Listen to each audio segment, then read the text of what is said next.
Creo que se ve. Si me avisan si se está viendo, sería genial. Sí, Pauli, se ve súper bien. Ya, perfecto. Bueno, como muy bien lo adelantaba Carolina, el tema de hoy día que nos reúne es el desarrollo del pensamiento matemático y el juego en la primera infancia, acciones y estrategias en la vida cotidiana.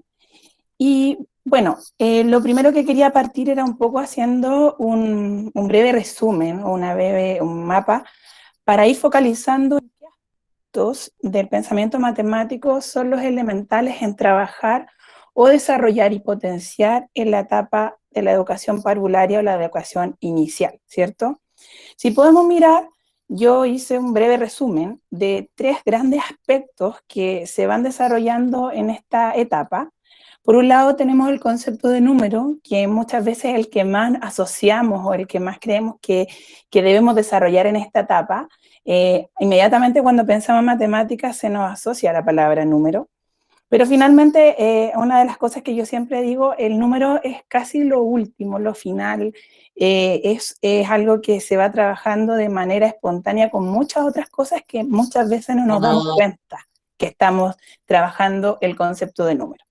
Bueno, por otro lado, y bien importante, tenemos todos los aspectos del álgebra que tiene que ver con el reconocimiento que hace el niño de las cualidades sensoriales, todo esto que nos señala conocimiento físico que hace el bebé desde su nacimiento y cómo este conocimiento físico se va evolucionando al conocimiento lógico. Este conocimiento lógico que se transforma en habilidades como la clasificación, la seriación, la conservación, que son el pie para lo que vendrá después como las habilidades prenuméricas, ¿cierto?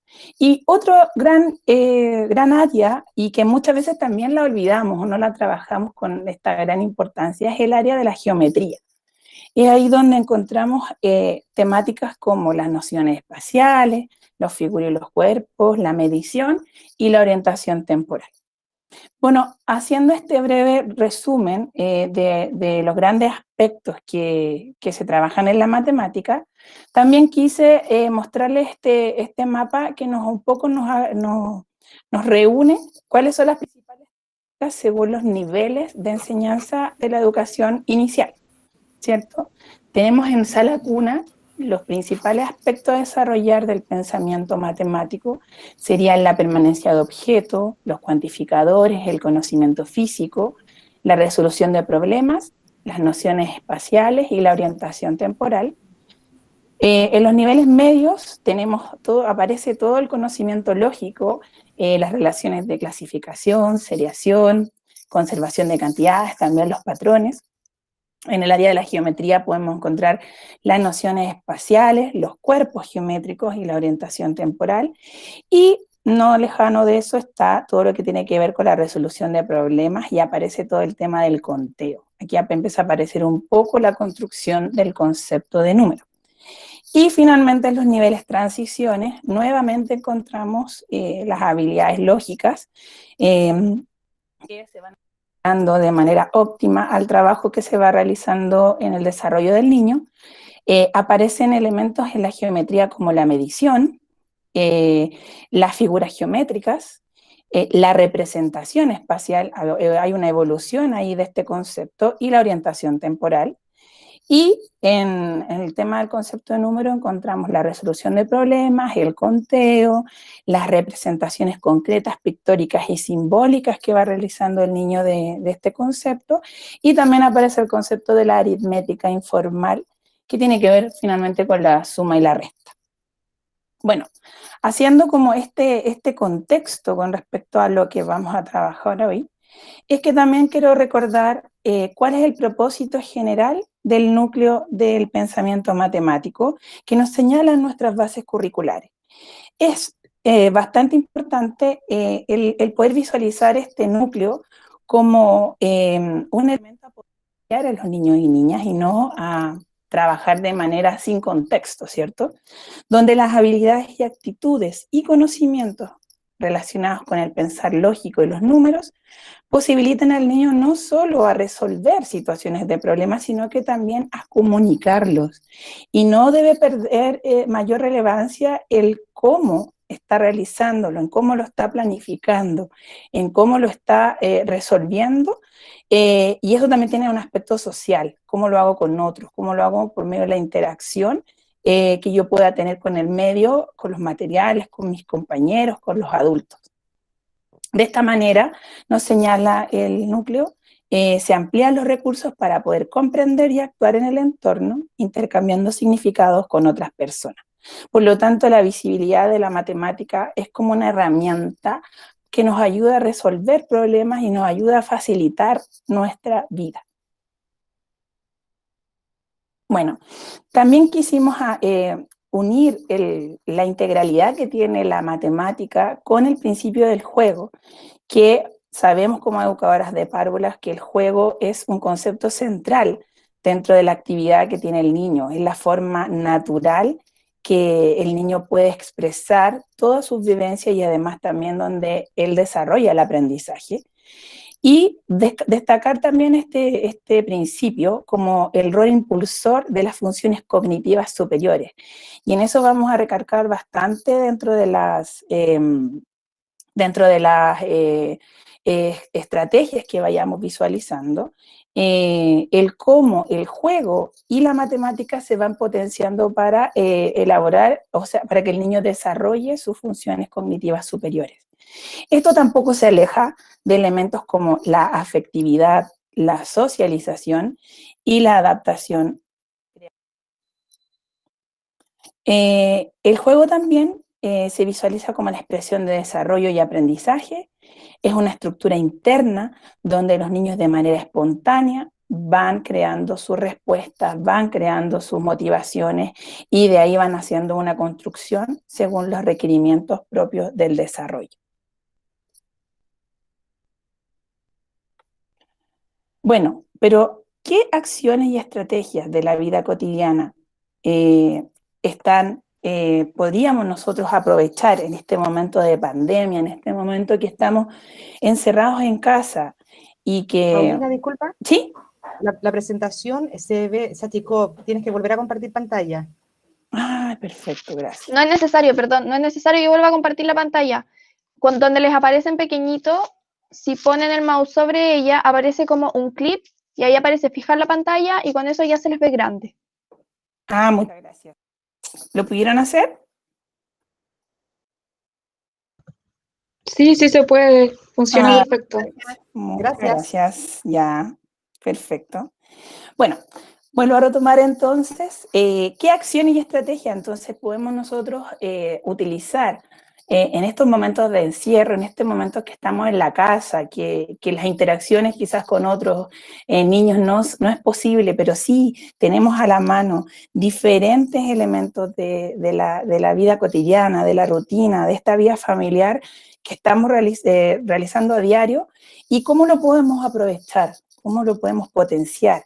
¿Cómo le podemos decir a las familias qué elementos mirar o qué elementos debemos aprovechar en el juego de los niños? ¿Ya? La idea es que nos vamos a ir mirando desde los primeros años hasta el final de la educación parvularia, cómo nuestra vida diaria, de nuestra rutina, pueden ser aprovechados tanto por padres como educadores para potenciar el pensamiento matemático. Bueno, el primer concepto que no podría dejar de estar es la permanencia de objeto. La permanencia de objeto es un concepto matemático, pero que también se une con un hito del desarrollo cognitivo. El niño que logra tener representaciones mentales, logra reconocer elementos que no están a su vista como si existentes, son, según Piaget, elementos funcionales y claves para demostrar un desarrollo cognitivo en el niño. ¿Cómo podemos potenciarlo en casa, dirán ustedes? Bueno, muy simple. El primer juguete o la primera persona que los niños manifiestan como figuras de apego o figuras importantes o permanencia social, también llamados, son sus padres, ¿cierto? Sus hermanos o las personas con las cuales están desarrollándose o interactuando a diario. Por ejemplo, estos juegos de dónde estás o dónde está tu juguete son importantes y primordiales para el desarrollo de este concepto. El esconderme detrás de una caja, el esconderme detrás de un juguete o tapar con un tuto el juguete preferido e invitar al niño preguntándole, por ejemplo, ¿dónde está? ¿Dónde se ubica? Y de a poco ir puntualizando, el niño de a poco va a empezar a visualizar que este elemento, a pesar de que no está a su vista, sigue existiendo. Se recomienda en un inicio el poder partir con este ocultamiento del objeto de la persona de manera parcial, para que el niño comience a entender que detrás de este elemento que sigue existiendo la persona o sigue existiendo el objeto. Y luego evolucionar a ya taparlo completo o luego esconderlo en algunos lugares estratégicos de la casa y pedirle a que lo busque. Bueno, este contenido, según Piaget, es primordial, como les decía, para el desarrollo cognitivo, para el desarrollo del pensamiento, y debería estar desarrollado hasta los 2 años. Esto es lo que nos sugieren nuestras bases curriculares y también, también la teoría. Bueno, siguiendo con niños desde los primeros años de vida, sabemos que el aprendizaje no puede ir separado de todo lo que tiene que ver con la exploración sensorial y lo motriz. Pero dirán ustedes, ¿qué aprende el niño? ¿O de qué me sirve que este niño esté explorando, esté observando, esté manipulando, esté trabajando con sus sentidos los diferentes elementos que hay en la casa? Es importante que el niño lo desarrolle, ya que a partir de esta exploración sensorial puede recabar información importante y relevante de los elementos que lo rodean. A través de sus sentidos va identificando la dureza, la suavidad, el peso, el tamaño, el color, la temperatura, el olor de los elementos que le rodean. Es por eso que es necesario y básico que los bebés y los niños puedan tener un conocimiento acabado de este elemento físico, que ellos tengan la oportunidad de poder relacionar y de poder explorar con todos sus sentidos, no solo quizás trabajar solo el visual, la visión o el tacto, sino que todos los sentidos que están a su disposición. Por ejemplo, las diferentes temperaturas, cuando les pasamos la mamadera calentita o les podemos pasar alguna ropa que venga con alguna temperatura, es de vital importancia, ya que este tipo de conocimiento será de manera básica para lo que viene posterior, para lo que viene del desarrollo del pensamiento lógico. Si el niño, por ejemplo, no reconoce diferentes tamaños, diferentes texturas, porque no tuvo la oportunidad de manipularlas y de reconocerlas, va a ser muy difícil que posteriormente pueda, por ejemplo, clasificar por colores, clasificar por formas, clasificar por tamaños. ¿Por qué? Porque no tuvo su experiencia previa de haber explorado sensorialmente todos los elementos o todas las posibilidades que le dio su aspecto sensorial. Por lo tanto, nuestro deber debe ser dar una amplia gama de oportunidades en relación a sus sentidos, que tengan la posibilidad de trabajar sus sentidos de manera amplia, ya que esto va a servir de puente para lo que será su desarrollo del pensamiento lógico. Bueno, una estrategia bien puntual y bien elemental que podemos trabajar también con los bebés es el cesto de los tesoros. Este cesto, caja o cualquier elemento donde podamos reunir una cantidad de materiales tiene la finalidad de la exploración sensorial, de que este niño, de este bebé, pueda tener un conocimiento físico acabado, pueda desarrollar su curiosidad, su exploración, su observación, su manipulación, por medio de manera directa, y que tenga acceso a materiales que le proporcionen diversas informaciones. Como ven, es una actividad bien sencilla. Uno de los requerimientos es que el niño se pueda estar sentado, pueda obtener su posición sedente. Es recomendable a partir de los 6 meses en adelante y obviamente también que tenga la parte motriz más desarrollada que le permita manipular estos objetos, ¿cierto? Bueno, lo más probable es que los objetos que estén dentro de este canasto, de esta bolsa o lo que estemos poniendo, van a ser inmediatamente manipulados. Y como lo ven, la primera forma en que los va a llevar es a la boca, ¿cierto? La boca le va a permitir extraer mucha información variada de los elementos que vamos a poner ahí. Y como se dan cuenta, los materiales que están dentro del cesto de los tesoros no son los juguetes habituales que tiene el niño. La idea es que nosotros podamos ingresar materiales distintos, materiales que el niño quizás no tenga acceso regularmente, pero que de manera segura puedan entregar una variada información de los aspectos sensoriales que yo les estaba comentando. Cepillos, esponjas, ollitas, cintas, elementos de la cocina, elementos del baño, todos los elementos que ustedes crean que nos pueden ayudar, le pueden ayudar al niño a explorar elementos sensoriales, que hagan rica su exploración y el niño tenga posibilidad quizás hasta de interactuar entre varios elementos, hacerlos sonar, por ejemplo, la cuchara de palo con la ollita, etc. Bueno, a partir de esta exploración, como les decía yo, esta exploración sensorial y este trabajo del conocimiento físico, si es que el niño logra realizar un trabajo bien acabado de esto, nosotros como padres, como educadores, le entregamos al niño las posibilidades de exploración, como les decía, visual, auditiva, táctil, etcétera. Para el niño se va a hacer mucho más fácil toda la etapa que viene posterior, que es el trabajo del conocimiento lógico. Y en este caso, elementos como la clasificación, la seriación, la conservación de cantidades, ¿ya?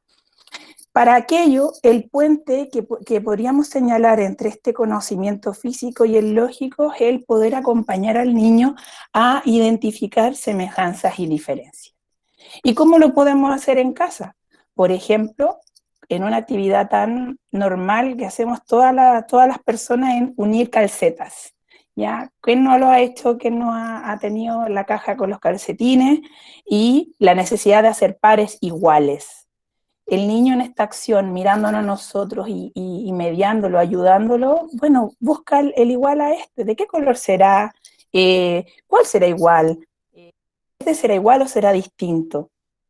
Cuando vayamos trabajando, por ejemplo, esta experiencia, el niño empieza a identificar que las características físicas que antes él exploró en la etapa anterior, ya no solo le sirven para explorar, sino que también para hacer relaciones entre objetos. Otra experiencia también que podemos hacer en casa que nos puede ayudar bastante a desarrollar este puente es, por ejemplo, el clasificar las frutas o las verduras. Ya, yo sé que ahora en estos momentos de pandemia estamos ahí lavándolas, las remojamos, las secamos y luego las dejamos en los diferentes compartimientos. ¿Por qué no pedirle a los niños que nos acompañen en eso? Que podamos apoyarlos y que nos ayuden, por ejemplo, a buscar las semejanzas y hacer pequeños grupos en donde el niño tenga la capacidad de identificar estos elementos. Por lo tanto, estas pequeñas acciones que ustedes dirán son bien sencillas, pero nos sirven después para lo que viene posteriormente, que ya va a ser el desarrollo del pensamiento matemático. Bueno, acá también tengo dos actividades también de la vida cotidiana que nos apoyan en el uso de la semejanza y diferencia. Por ejemplo, cuando vamos a lavar la ropa, hoy en día ya todos los niños están en todas partes y quieren ayudarnos, nos quieren apoyar en algunas tareas. Bueno, separemos la ropa, separemos las distintas, separemos todas las blancas en una parte, todas las de color en otra, y sigue trabajándose este elemento de puente que les decía yo que es tan importante. O también cuando ya la ropa está limpia, bueno, te toca ir a guardarla. ¿A dónde será que tenemos que guardarla? ¿Cuál será el cajón de los calcetas? ¿Cuál será el cajón de las poleras? Y ir a empezar a identificar, bueno, ¿qué será una polera? ¿Cuáles son sus características? ¿Cómo las puedo relacionar con otras?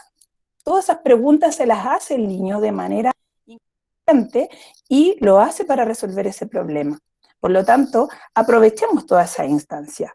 Aprovechemos a esta involucración, estos momentos que tenemos con los niños de manera concreta, a el desarrollo de manera casi inconsciente de lo que va a ser el pensamiento lógico matemático.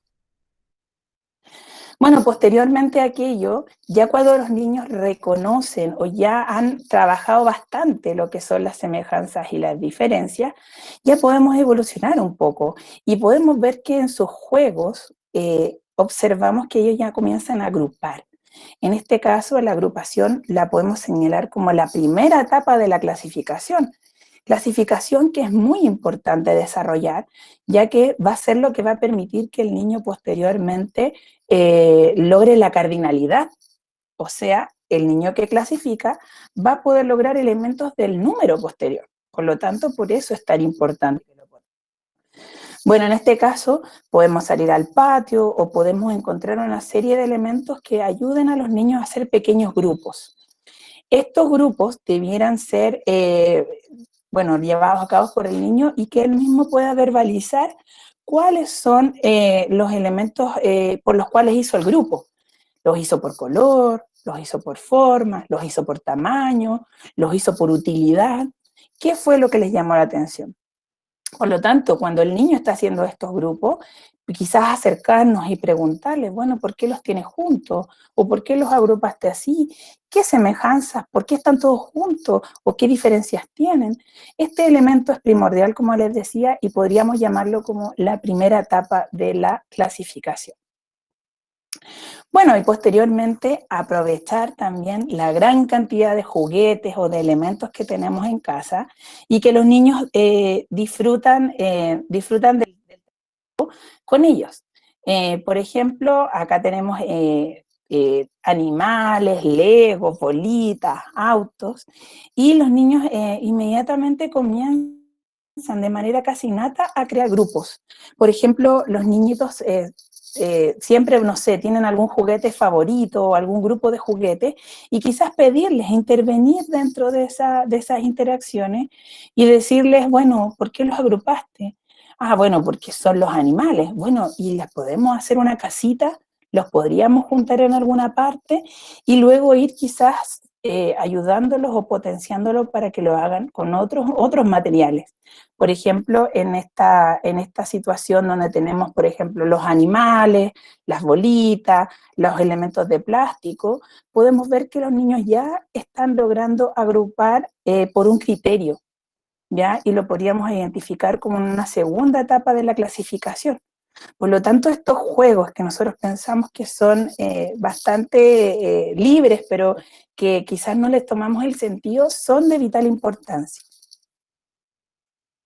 Bueno, también hay situaciones de la vida diaria donde necesitamos de la clasificación. Por ejemplo, cuando ordenamos, cuando guardamos las cosas en diferentes estantes, y qué mejor también que hacerlo quizás con los hermanos mayores, los cuales nos ayuden un poco o interactúen con nosotros a definir quizás los criterios. ¿Qué vamos a poner acá? Los manteles, los servicios, los cojines, etcétera, ¿ya? Así que es importante poder utilizar todos estos elementos, todas estas situaciones de la vida rutinaria para poder ir puntualizando. Bueno, este grupo, ¿por qué son todos iguales? ¿Por qué se parecen? ¿Qué características tienen? ¿Por qué los pusiste juntos? Y escuchar, ver, observar qué elementos son los que nos puede entregar el niño y que obviamente son el puntal de su desarrollo del pensamiento lógico. Bueno, otra habilidad lógica y también llamada es la seriación, ¿ya? Y adentro de la seriación que se define como ordenar las diferencias de los elementos que tenemos, que los niños interactúan, estas diferencias que son notorias, ¿cierto? Que pueden ser notadas a partir de la percepción visual, de la percepción sensorial, nos va a permitir el poder establecer órdenes, ya sea de manera ascendente o descendente. Y ustedes dirán, bueno, ¿y para qué me sirve que el niño haga esta serie, estos órdenes? Bueno, la seriación es parte importante del desarrollo del número posterior. Va a ser la clave de lo que es la ordinalidad y también de que el niño entienda las magnitudes, por ejemplo, que el 1 va primero que el 2 y el 2 va primero que el 3. Por lo tanto, es necesario que el niño tenga una práctica acabada del concepto de seriación y para eso aprovechar elementos que tenemos en la casa. Por ejemplo, el uso de los tuppers o de los envases que tenemos en la cocina. Me imagino que todas tienen, o los papás o todos tenemos en casa, un montón de plásticos que uno cabe dentro del otro. Bueno, pasémoselo a los niños, pasémosle esas tapas, pasémosle esos tuppers, pidámosle que busque órdenes, que vea cuáles son sus características, que enriquezcamos su lenguaje con los cuantificadores, por ejemplo, que es decir el más alto, más bajo, más hondo, más pesado, más liviano, más grande, más chico, y eso le va a permitir, además de ampliar su lenguaje, el poder identificar los elementos para poder realizar seriaciones. Por ejemplo, a los niños les encanta jugar con los zapatos.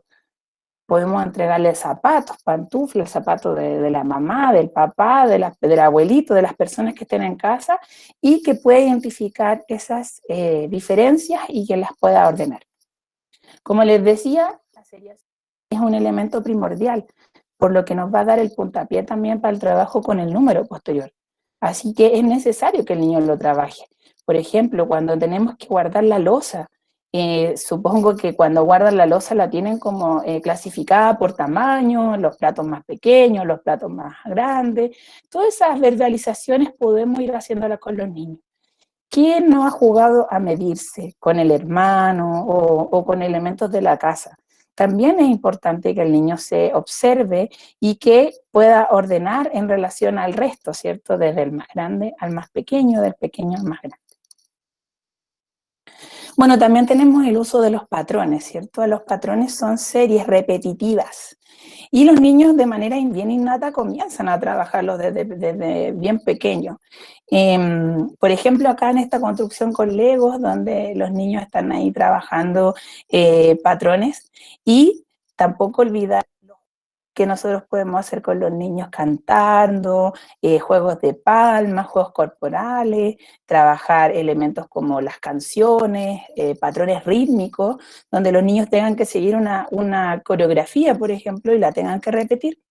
Dirán ustedes, bueno, ¿y por qué será importante el trabajo de los patrones? Los patrones son elementos primordiales, ya que nos ayudan a resolver problemas, nos ayudan a entender, por ejemplo, o anticiparnos a respuestas, ¿ya? Y, por ejemplo, cuando ya somos mayores, no sé si lo recuerdan, pero cuando uno trabajaba los triángulos pitagóricos, cuando decía, si un lado es 3, un lado es 4, el lado va a ser 5, eso lo va a entregar los patrones. Este entendimiento que tenemos de esta repetición nos va a ayudar entonces a facilitarnos un poco gracias al pensamiento lógico. Bueno, no podemos dejar de lado todo lo que tiene que ver con la orientación espacial y la causa y efecto, ¿cierto? Los niños trabajan mucho estos elementos que son básicos para el desarrollo del desarrollo temporoespacial que pueda tener el niño. Por medio del trabajo con juguetes o mismas cosas que nosotros podemos hacer en la casa simple, puntualizar, por ejemplo, arriba, abajo, la izquierda y la derecha, la lateralidad, que también es algo importante que también aparece en esta etapa, y también comienzan a experimentar con la causa y efecto, ¿cierto? La causa y efecto que es la que les va entregando información de lo que les rodea. El niño tiene la posibilidad de experimentar con el medio y poder recibir información relevante, la que les va otorgando sentido, lo que les va ayudando a entender lo que les rodea, les va ayudando a experimentar y a recibir respuestas concretas. Pueden saber cómo adelantarse, cómo volver a repetir una acción. Por ejemplo, los juguetes lejos y que alguien se los recoja, por ejemplo. Y ellos lo disfrutan bastante y es una interacción que les produce placer. Entonces ellos, al estar desarrollando este concepto, se vuelven cada vez más seguros, ya que saben cómo le responde el mundo. Y esta seguridad se traspasa en un querer aprender, en un querer seguir explorando y en un querer seguir desarrollando conceptos. Bueno, con respecto a las nociones espaciales, es importante que el niño tenga la posibilidad de desplazarse, de un espacio vívido, ¿cierto? Y cómo nosotros también podemos hacérselo más interesante, cómo podemos trabajar, por ejemplo, con telas, con cintas, con elementos primordiales que nos van a ayudar a motivar a este niño a utilizar el espacio de diferentes maneras, ¿ya? Me encanta esta foto de la caja, porque hoy en día me imagino todos encerrados y quizás siempre preocupados de los niños que no nos vayan a rayar esto, vayan a hacer algo. ¿Qué elemento más rico para trabajar que es la caja, donde este niño está descubriendo, por ejemplo, el concepto dentro-fuera, ¿ya? Y también está disfrutando ahí un momento para él, un momento donde está desarrollando su identidad, ¿cierto? Que también es algo que nosotros muchas veces la dejamos de lado y no lo representamos dentro de las acciones que hacemos a diario. Bueno, ¿quién no jugó con la caja del refrigerador, con la caja de la lavadora que llegaba a la casa? O incluso cuando nos regalaban un juguete, la caja era mucho más entretenida que el juguete en sí, ¿cierto? Por medio de la exploración de ellos van apareciendo conceptos como dentro-fuera, arriba-abajo, cerca-lejos, etc. Y bueno, después de esta exploración que los niños hacen de este espacio vívido, vemos que ya los niños por medio de sus construcciones o de representaciones empiezan de a poco a generar algunos conceptos de manera autónoma. Por ejemplo, en esta fotografía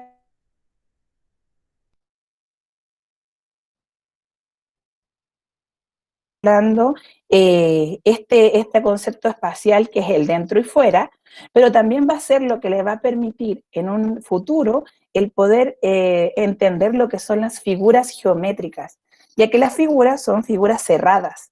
Y cuando el niño entiende lo que es cerrado, lo que es adentro y lo que es afuera, va a poder visualizar posteriormente elementos de la geometría.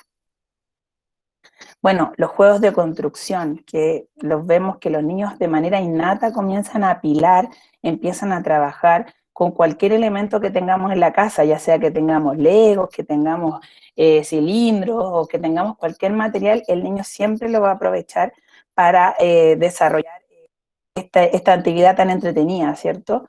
Pero ¿qué elementos está aprendiendo el niño con este tipo de acciones? El apilar, el reconocer las cualidades o las características de los objetos que está apilando, si sus superficies son planas, si sus superficies son curvas, el equilibrio, la simetría, la continuidad. Todos esos elementos empiezan a enriquecer lo que es su investigación, su resolución de problemas, el cómo yo puedo hacer que una torre se mantenga en equilibrio. Bueno, tendré que analizar qué pieza me sirve o cuál es la pieza más indicada para que se mantenga quieta, ¿cierto? Y para eso va a tener que hacer un análisis de sus caras. Si las caras son planas, es mucho más fácil que con una cara curva, ¿cierto? Por lo tanto, son muchos los elementos que los niños deben relacionar, analizar para el trabajo del juego de construcción. Bueno, ahí tenemos otra. Bueno, y a partir de eso, cuando el niño ya se siente mucho más seguro, comienza él solo a transformar el espacio, empieza a hacer su espacio solo, dejémoslo a los niños que se apropien de este espacio, ¿cierto? Permitámoslos que ocupen el espacio y que lo comiencen a transformar. Aquí vemos un niño claramente encerrado, no sabemos si fue por sus hermanos o no, pero él ya entiende lo que es dentro y fuera, él en este caso haciendo estas pistas, va calculando los espacios que necesita para que caigan sus autos, y eso es todo un cálculo, todos son elementos que él va realizando de manera innata y que le permiten ir desarrollando sus elementos matemáticos. Y como les mencionaba, ¿quién no jugó a hacerse una casita con sábanas, con tela y jugar así con sus amigos? Pero ¿de qué nos sirve? ¿Para qué? ¿Por qué permitirle al niño que nos haga este desorden? Dirá uno.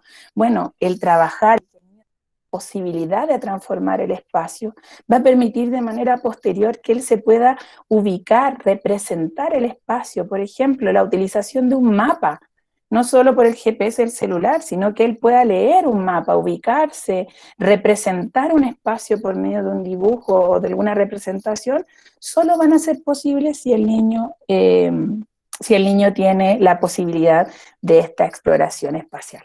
Así que permitámosles hacer estos juegos, participemos con ellos, ya que podemos entender que son de gran relevancia. Bueno, y aquí podemos ver, por ejemplo, una evolución del aprendizaje anterior. Ya cuando el niño tiene esta curiosidad ya desarrollada, ya explorada, el niño ya empieza a interesarse por hacer representaciones más reales. Y esto solo se lo permitió la exploración anterior. Y es aquí donde comienzan a crear maquetas, a hacer construcciones, a representar la vida real. Pero eso solo se logra por medio de la exploración anterior. ¿Ya? Cómo este niño comienza a hacer una ciudad, a representar la ciudad, y empieza a entender que hay cosas más grandes, más pequeñas, empieza a hacer representaciones a la altura, más o menos de manera lógica, para poder representar este elemento. Acá también tenemos otras representaciones donde podemos ver a la familia, a los autitos, como les decía, y solo esto se logra por medio de la manipulación y la exploración de los elementos. Y bueno, y otra evolución de esto sería que el niño ya lo llevara al papel. O sea, esto no sería posible que el niño representara por medio de dibujos el espacio si es que no tuvo la posibilidad de hacer todo lo que hicimos anteriormente. Y esta representación espacial que ya se ubica como un desafío para los niveles ya transiciones, por ejemplo, donde ya le podemos invitar al niño a llevar sus representaciones en 3D a unas más planas, no serían posibles si no tenemos todas estas características anteriores. Bueno, y a partir de eso también podemos observar elementos de la medición, cómo de manera innata comienzan a medir. Dejémoslos que agrupen elementos y que ojalá ocupen toda la casa, porque empiezan a entender, por ejemplo, elementos como más largo, más corto, más alto, más bajo. Y eso también les permite avanzar después en querer averiguar, bueno, pero este más largo, ¿qué significa?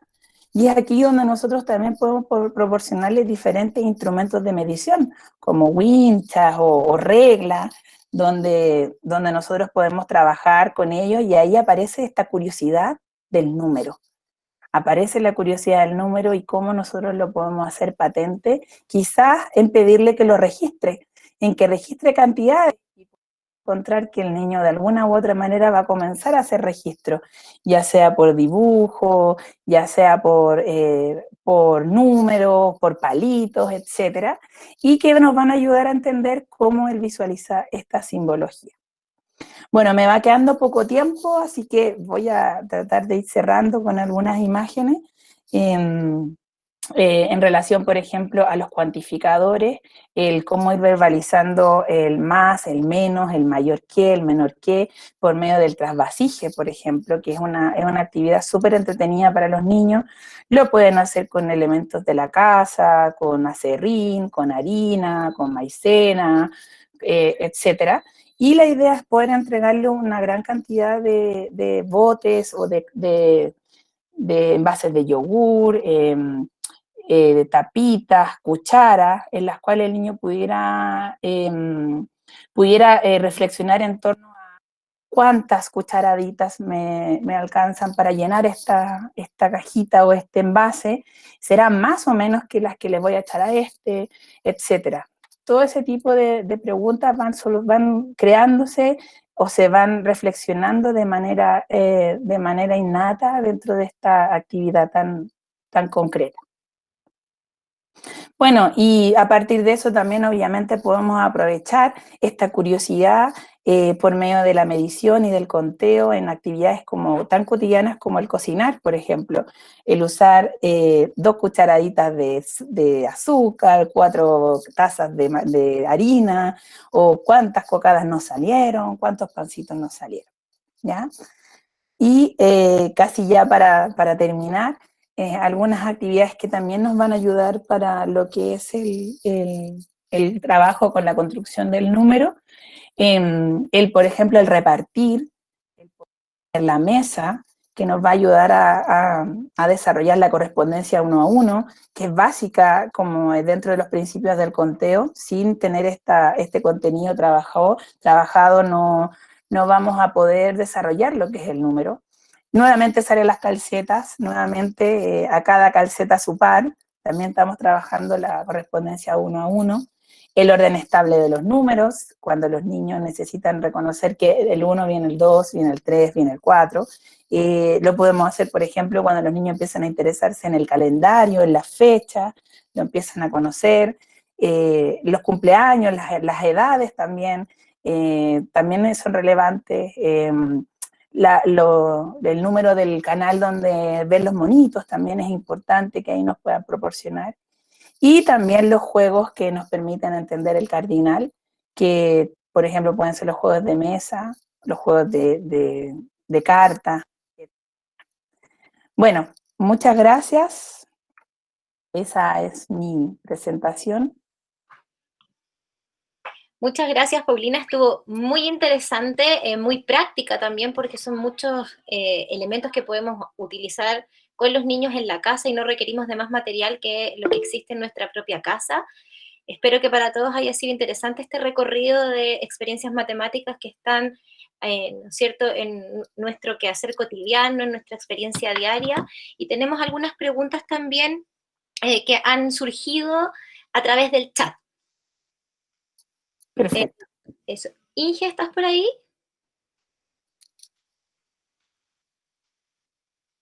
Voy a hacerte una de las primeras preguntas que tengo por acá, que tiene relación con los cuerpos geométricos y las figuras geométricas. ¿Qué recomiendas tú enseñar primero? Ya, esa es una pregunta que sale y que de manera coloquial siempre pensamos que las figuras es lo que debemos trabajar primero. Pero es al revés, el cuerpo geométrico debería ser primero, ya que es el más concreto, ¿ya? Es el más visual, el que el niño puede tener acceso de manera más fácil a poder visualizarlo. Debemos entender que los niños su pensamiento es mucho más concreto y va evolucionando hacia lo abstracto, ¿ya? Por lo tanto, el cuerpo geométrico es algo que el niño puede manipular, que puede tocar, que tiene volumen, que incluso lo puede observar, ya que se parece a otros objetos que lo rodean dentro de su ambiente.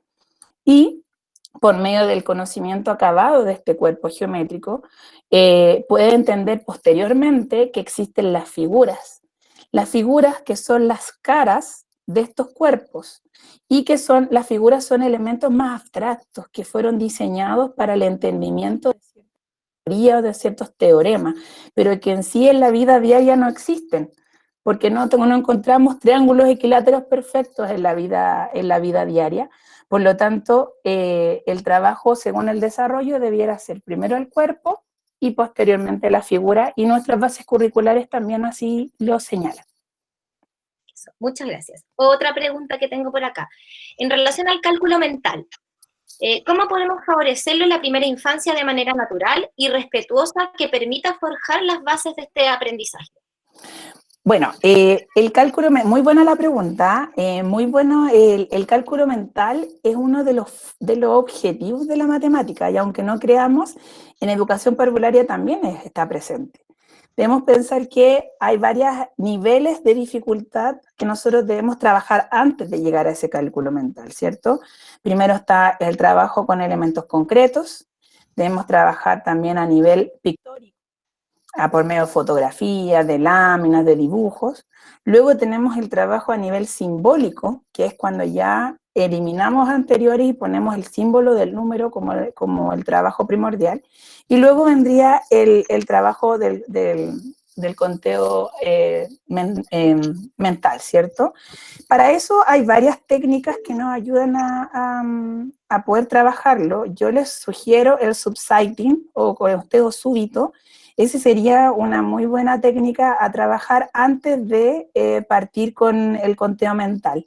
también podría ser la estimación de cantidades. También es un juego bien entretenido y es una actividad bien entretenida que nos va a permitir el conteo mental. Luego de poder, por ejemplo, mostrarles un tarro con dulce o con juguete adentro y que ellos vayan estimando la cantidad y luego ir contándolo y comprobándolo también es un elemento importante. Tengo otra pregunta más. ¿Cómo todas estas nociones lógico-matemáticas se conectan con los procesos de adición y sustracción que deben ser potenciadas ya cuando los niños ingresan a la educación básica? Bueno, grande la pregunta que me acaban de hacer. La verdad es que todo lo que se hace previo se va uniendo y se va articulando. Yo creo que la matemática es uno de los núcleos que todo lo que podamos hacer desde la sala cuna, desde el nacimiento hasta los 6 años, le van potenciando. Por ejemplo, lo que estábamos viendo del conocimiento físico, el entender, por ejemplo, las características de los objetos, luego eso nos va a ayudar a entender, a comparar, que es una habilidad del pensamiento más compleja, y al ir comparar vamos a ir entendiendo, este es más alto, este es más bajo, este es más pesado, esto es más liviano. Y este entendimiento, por ejemplo, del más, va a ser una base de lo que va a ser posteriormente la suma, ¿ya? Por lo tanto, si no trabajamos elementos como tan básicos que desde la exploración, va a ser muy difícil que posteriormente pueda entender qué significa más. Significa que un conjunto tiene mayor cantidad, es mayor. Y estas diferencias y estas semejanzas nos van ayudando a entender, por ejemplo, el concepto de equivalencia, que no lo alcanzamos a ver acá por temas de tiempo, el tema del mayor que y el menor que son elementos también importantes para eso. Pero también el concepto número tampoco se podría desarrollar si es que la clasificación y la seriación están desarrollados. Así que, si se dan cuenta, hay un todo, es una articulación que se va haciendo desde el nivel sala cuna hasta el nivel transición para poder lograrlo. Ok, y tenemos una última pregunta que te van a realizar en este instante. Paulina, acá tenemos otra duda que es muy recurrente también. ¿Cuál es la diferencia entre patrón y seriación? Muy buena pregunta, muy buena pregunta. Bueno, la seriación es el orden de las características que nosotros podamos identificar de un grupo de elementos, ¿ya? Ese orden se va a, lo que el niño tiene que hacer es diferenciarlo, ¿ya? Lo primero que tiene que tener claro es cuál es la diferencia que tienen esos elementos para poder ordenarlos. Por ejemplo, diferentes magnitudes, si son los números, diferentes alturas, diferentes pesos, diferentes tamaños, y eso le va a dar un orden, ya sea de menor a mayor o de mayor a menor, ¿cierto? Eso sería la seriación.